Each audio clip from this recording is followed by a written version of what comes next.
ભરૂચમાં ધોધમાર વરસાદ નોંધાયો, જ્યાં ભરૂચના નેત્રંગ તાલુકામાં ધોધમાર વરસાદથી પૂર જેવી સ્થિતિ સર્જાઈ।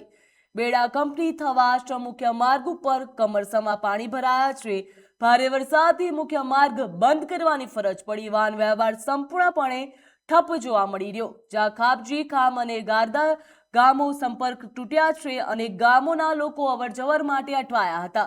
નેત્રંગમાં પરિસ્થિતિ વણસી બની છે। એનડીઆરએફની ટીમ થવા ત્યાં તૈનાત કરવામાં આવી છે। રાહત અને બચાવ કામગીરી માટે પણ તંત્ર હાલ એક્શન મોડમાં જોવા મળી રહ્યું। પાણી ભરાયેલા માર્ગો પરથી પસાર ન થવાની જિલ્લા તંત્ર દ્વારા લોકોને અપીલ કરવામાં આવી છે। નીચાણવાળા વિસ્તારોના લોકોને સતર્ક રહેવા પણ સૂચના આપવામાં આવી।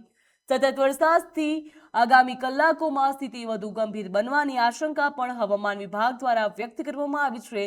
ભરૂચ જિલ્લામાં ભારે વરસાદના પગલે પ્રશાસન હાલ હાઈ એલર્ટ મોડમાં જોવા મળી રહ્યું। નેત્રંગ તાલુકામાં ધોધમાર વરસાદ વરસતા પૂર જેવી સ્થિતિ સર્જાઈ છે, જ્યાં કમરસમાં પાણી ભરાતા લોકો હેરાન થઈ રહ્યા છે। ભારે વરસાદથી મુખ્ય માર્ગ બંધ કરવાની ફરજ પડી। વાહન વ્યવહાર સંપૂર્ણપણે ઠપ થયો છે, જ્યાં ગારદા ગામોનો સંપર્ક પણ તૂટ્યો છે। ગામના લોકો હેરાન થઈ રહ્યા છે અને ગામના લોકો અવરજવર માટે ત્યાં અટવાયા છે। નેત્રંગમાં પરિસ્થિતિ વણસતા એનડીઆરએફની ટીમ ત્યાં તૈનાત રાખવામાં આવી।